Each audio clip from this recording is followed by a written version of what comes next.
good morning to those, or good afternoon rather, to those of you who are joining us. My name is Will Goodhart. I'm the Chief Executive at CFA UK. Thank you so much for joining us for this session on how investment professionals can support humanitarian efforts as a consequence of the war in Ukraine. We're delighted to be joined today by a number of individuals. We have Lynn Tomlinson, who is Head of Impact and Philanthropy at Cazenove Capital, Peter Varga, CFA, who is the President's Council representative at CFA Institute for Central and Eastern Europe.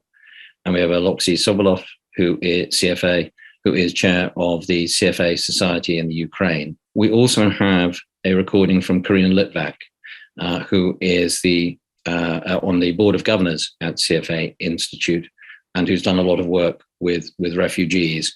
We have a lot to pack into what is a short session, so I'm afraid we won't have very much time for Q&A. But if you do have questions that you want me to put to some of the panelists, please send those to me in the Q&A box. But for now, let's get started, and let's hear from Karina on how we can support refugees. Karina, thank you for joining us. You have experience of working with refugees, and clearly this is a crisis that terribly sadly is going to give rise to a great number of refugees, some of whom will end up in the UK.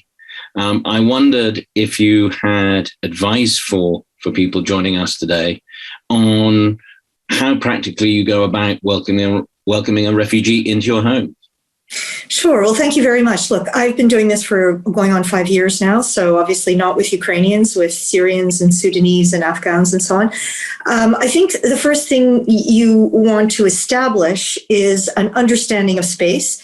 So usually the charities that match hosts and refugees look for people who have a spare room.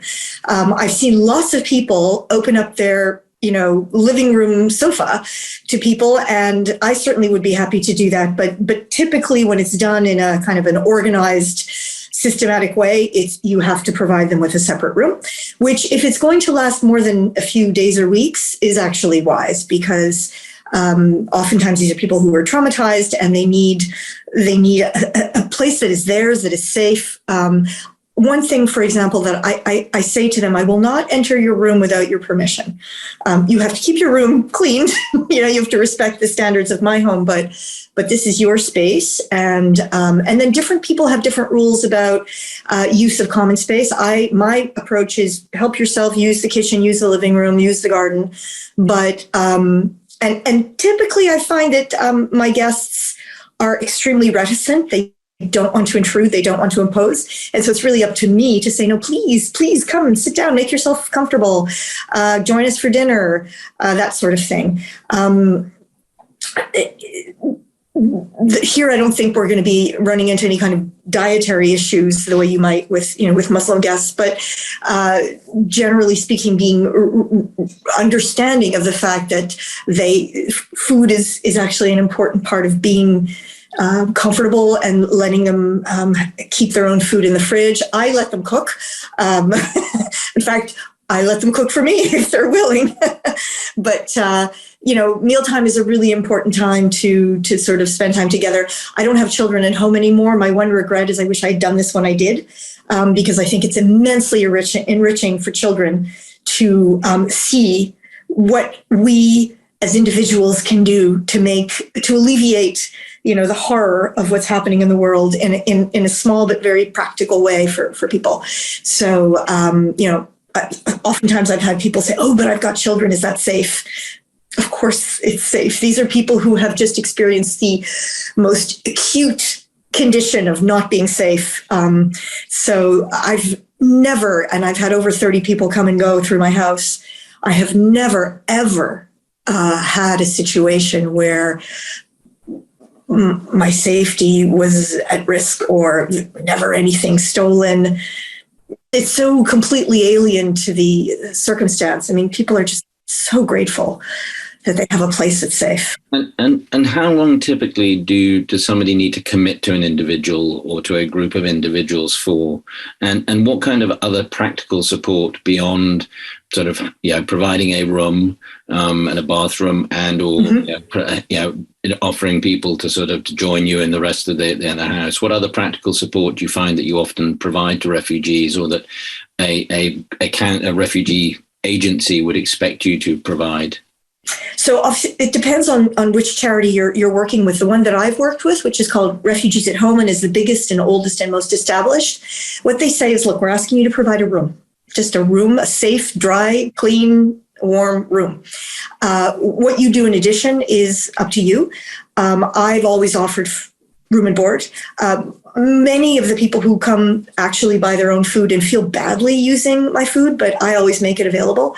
And then sometimes I've become more involved but it's really me saying, what do you mean you didn't get dental care? Let me call the dentist for you and get you an appointment. And what do you mean you can't afford it? Let's make sure that you get NHS dental coverage. You're entitled to it. So I have become involved in some of that admin stuff that no one likes, but it makes me happy to see it work. A lot depends on how long people come for. I've had people stay for a weekend, and I've had one gentleman stay with me for almost 5 years, and that's my choice. I love him like my own son. I'll be heartbroken the day he leaves. And so it really is how long is a piece of string. But technically, I think usually we're asked to provide a room. And then different people have different means. If they're able to work legally, they often just immediately get work. There's no shortage of work here if you're willing to do anything. And all of my boys have always had, mainly young men, have been employed. And what kind of language skills have you found that sort of people come to you with? That really varies. I had one completely illiterate Afghan, so I couldn't even communicate with him via tablet because he couldn't read. So I would look up images. It was very difficult. I actually took him to Shepherd's Bush Market, found an Afghan shop, and got a bunch of translation done because I couldn't get anybody to help me with translation over the phone. That was one time where after a couple of weeks I said, I travel so much, I don't think it's really safe to have him here with unable to communicate. But so they found him another arrangement. But typically these are people who have some English, sometimes very, very good English. And when they don't have good English, when they arrive, they certainly have much, much better English by the time they leave. And a huge part of this is about helping them integrate. So it's about making them feel welcome. I'm quite the taskmaster myself when it comes to language, and I, with their permission, I'll say, do you want me to help you with mistakes you make, and do you want me to give you some fun videos and films and things? And I do that. I had kids. I had a family with 3 kids, and I did a lot of English classes for fun. It was fun. How did you know you were ready to do this? For me, it was pent up demand. I'd been wanting to do this for a long time, and I didn't know how to go about it. And then I chanced on a newspaper article that showed that it's possible to do. So, I wouldn't be alive today if it weren't for the fact that someone did this for my mother when she was 2 years old and her parents during World War II. I always thought the world is just going to pieces. What can I do? And this is such a concrete way to make a difference. And you really see the impact. You really see people becoming more serene and more confident, and bit by bit, you see them settle. Of course. And finally, what advice would you give to people joining us today who might be considering hosting refugees? My main advice would be take the plunge. You will be surprised by how personally enriching this is. Great. Karina, thank you so much for joining us today, and thank you so much for all of the work you've been doing. Oh, it's my pleasure. Good luck to everyone. Call me send me a LinkedIn message if you have any questions. Thank you. All right, thanks. Bye-bye. So those were some remarks from Karina, and we will share details both about refugees at home and also about the UK government refugee scheme and an email that we will circulate to all members with details of today's recording as well, that we will send out early next week. But let's talk now to Lynn. Lynn, as I said, is as Head of Impact and Philanthropy at Cazenove Capital. And Lynn, I know that your firm prepared a brief publication providing guidance for some of your clients last week on how they can support the humanitarian crisis in Ukraine. And I just wondered what advice you had, both for investment professionals as individuals, as people who can give themselves, but perhaps also what advice you have about how investment professionals can guide their clients at this time on humanitarian giving. Yeah, sure. Thanks, Will. I think the first thing that we need to note about this crisis is that it's one that's driving mass migration and it's displacing huge amounts of people. And therefore, there's such a broad range of needs that those individuals will need. And it's everything from immediate basic needs, such as food, clothing, shelter, medicines, etc., right through to helping people relocate, stay in contact with people that they've left behind, access services in other countries, as well as protecting them from criminality. That I know that Save the Children are very worried about the unaccompanied children and the risks that they're facing. So understandably for people that's really overwhelming, and I think there's this desire to take action and to send potentially goods and services to those people.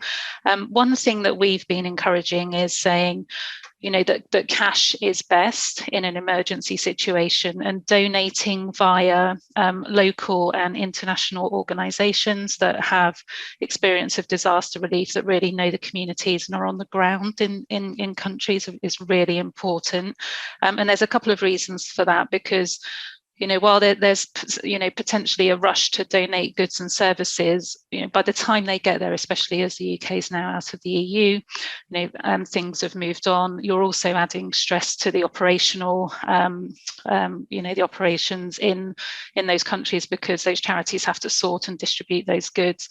And also, we don't really know what people need on a day-to-day basis, whereas those charities do. And there's a real speed thing because cash is instant. And I think there's also a point around, if someone's given goods or services, it's far less dignified than being distributed cash. The shops are open in Poland. You're also helping the local community as well, so the goods and services are there, so it's sort of buying from there. So we're really discouraging people to send goods, but we are saying there's a very urgent need, and making a donation through the disaster relief charities is a really effective way to go, because they can work with the local organisations, and I know we're going to hear about that later, which I'm really looking forward to. So to actually scale up and help on the ground. And how can people help in the longer term as well? So sort of, is it, should we be setting up sort of a direct debit to run for sort of several years now, rather than sort of simply making sort of one-off donations to the DEC and other organisations?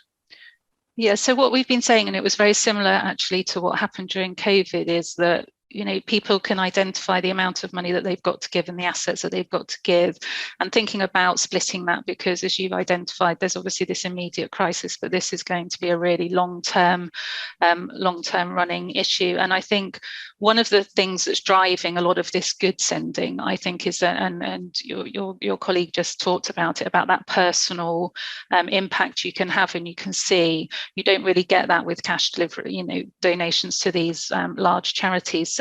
So I think over the long term, there's going to be so many different areas impacted that are really personal to people that they can get involved in, whether that's around, mental health from those people who've been displaced, or thinking about, beyond Ukraine to other areas. So this is going to intensify the Afghan situation, given their reliance on wheat, etc. So really sort of starting to think about how you can support things that really resonate with you is what we found has been helpful from a long-term basis. But you don't need to overcomplicate it. Just making regular donations. There will never be enough financing, unfortunately, for the issues. And are you finding that clients are coming to you to ask you for sort of solutions, or are you sort of having to sort of provide guidance to clients on how best to respond? So we had a really good response from our clients, and one thing that we also did was, which I think would be really interesting for some sort of financial services companies on this call is we also did a match funding campaign where we set a budget, and that was really, really good and encouraging because it was used up within a couple of days. So that sort of collective action is really good to actually make people who are going to donate just bring it forward and actually make the decision to donate.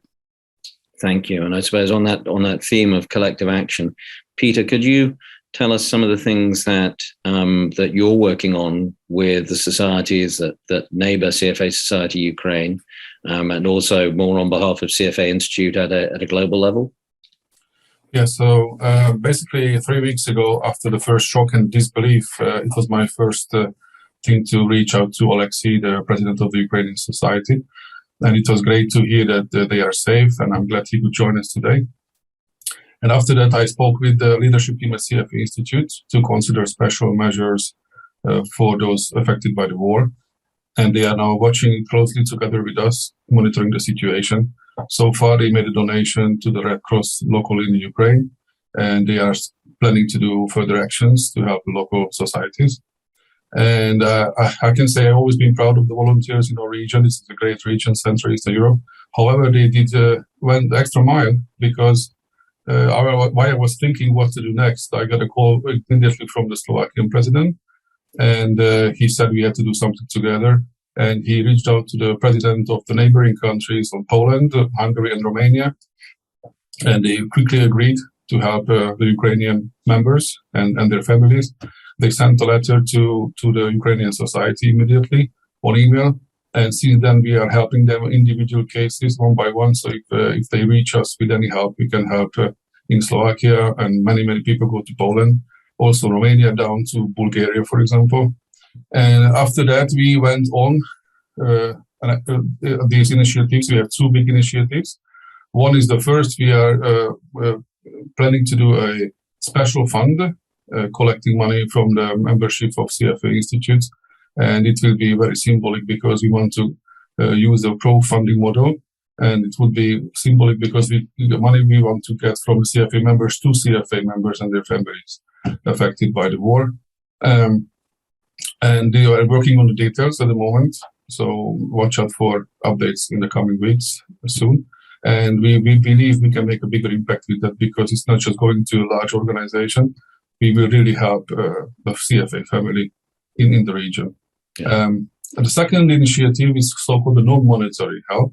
We have a great volunteer at CFA Institute, Josina Kamelink, who is running the head of the regulatory team, the MEA. She will be the contact person for.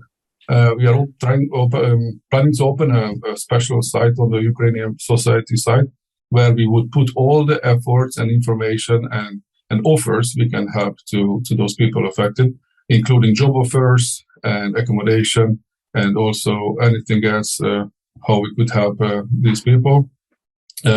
Josina already sent out an email yesterday to her contact list in the wider EU region. This is what we ask for the CFA community to help us. And that's the situation now. Hopefully next week we can come out with both with the funding model and also with this non-monetary solution. So please watch out for the updates and the detail. Thank you so much. And do you have an example of some of the sort of immediate support that's been offered by the local societies? It's member cases. So we get connect details from Alexei, for example. So if someone is traveling through the region or arriving in the region, so in Slovakia, or a friend went through Hungary, for example, or arrived to Sofia, we just basically do our best to help with anything. So shelter, or just passing through the country. We are also planning to help with any, with documents, for example, if they need to go to the embassy, or language problems if they may arise. Exactly. Great. Alexei, thank you so much for joining us. And I'm sorry to be speaking I suppose, about Ukraine as a sort of in the third person, but you are here, which is tremendous, to give us a sort of first person perspective on this situation. And to tell us what you really need and what you would like from us. So, what more can we do? Okay, thank you for having me, and first of all for having this call and discussing this issue. we feel a lot of support from Europe, UK, and the US, and all the West, and that really helps. I mean, just supporting Ukraine in our fight means really a lot to people here. So thank you a lot for that. Regarding the humanitarian situation, I would say that how it looks right now, there are around 3 million people already left Ukraine, 95% to the west, and most of them are women and children. So I would say like 2 million women left the country with children. So definitely helping and sheltering would help. The first countries, of course, the neighboring countries that receive them, but I guess this wave would move forward. If you look at the surveys that are done among Ukrainians, 76% plan to be back as soon as it's safer. So we don't expect like large refugee population, but I mean, yeah, it is a war, and it doesn't go according to the plan. And then we had a discussion just yesterday on a board of CFA Society Ukraine, that this is a great opportunity for women in finance initiative. So you have millions of women who basically are out of job, and they might want to switch career. So employ Ukrainians, work with Ukrainian companies, and help these women, not just humanitarian, but with a job, might then generate 100,000 in finance. That's what the CFA Institute wants. And we were gonna spread this idea and maybe work out on a program more broader, right, than any given society could do. But this is a good opportunity to do what good both for Ukraine and achieve the Institute aim. Then I would also say that there are local Ukrainian charities that work both with the armed forces or with humanitarian aid that have reputation and that have the processes, and they lack overhead of international organizations. So I could distribute this list. There are several accounts of National Bank that then transfers the funds to these organizations, or several just organizations. One is Kyiv School of Economics that buys medical kits, for example, etc. So there would be 5 of these organizations that I could send to you, and you distribute further to all the participants of this call. And also, I would say that with this help that and support that we're feeling right now, we still need to put pressure on Russia, and this is very like investment thing. Right now, we think that Russia, doing business with Russia, is like very toxic, and disposing the Russian assets, disposing Russian interests in different companies would get the world much safer and would probably end the war sooner. So bigger transparency and the push and the advocacy for the regulators to disclose this interest would like decrease the likelihood of the similar crisis in the future, and would help Ukraine out. Yep. Thank you. It would be enormously helpful to have your list of humanitarian organizations within the Ukraine, so that we can share that with participants. And to your point on divesting from Russian assets, that is a topic that we will be providing more details on to our membership in the next couple of weeks, through the support of some people in the legal world in the UK, in the Ukraine.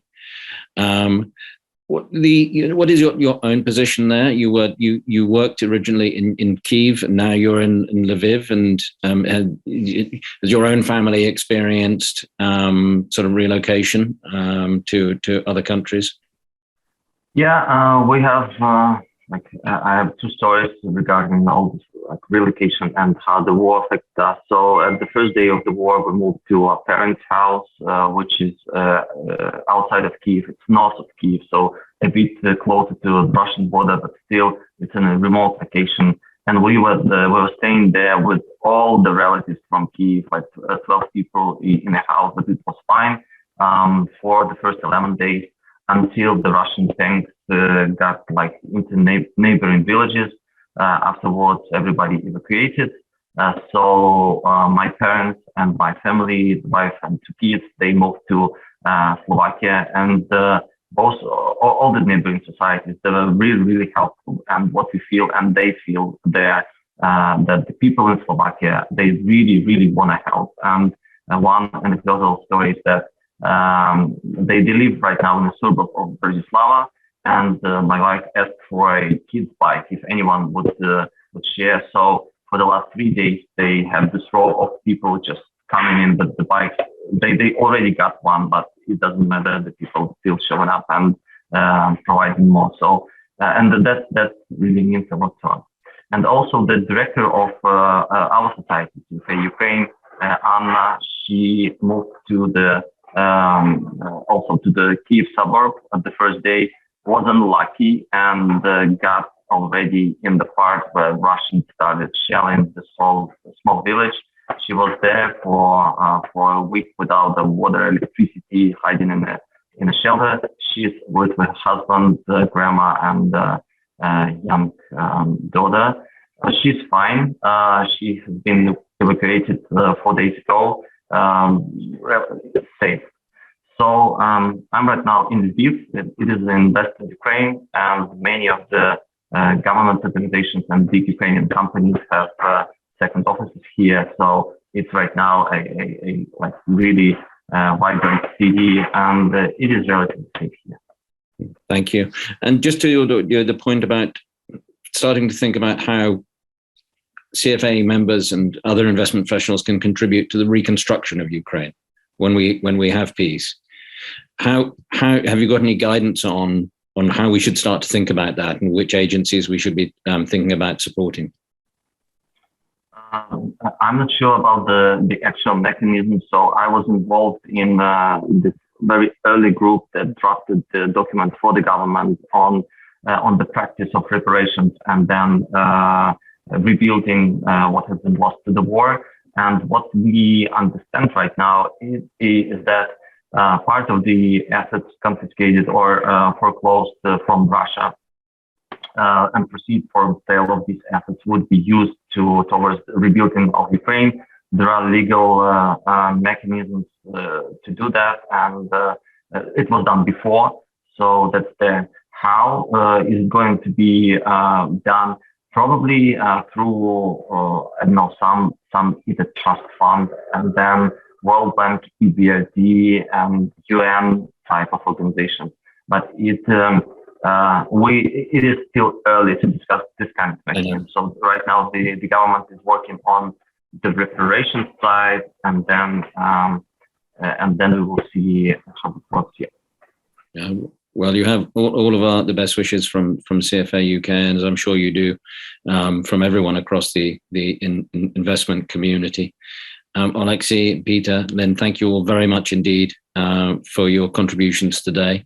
Our very best wishes go to you, Alexei, to everyone there, and please stay safe. And thank you all for joining us today, and we look forward to working with you all to help get humanitarian relief to the Ukraine in whichever way we can. Thank you for joining us. Thank you very much for the interest and the support.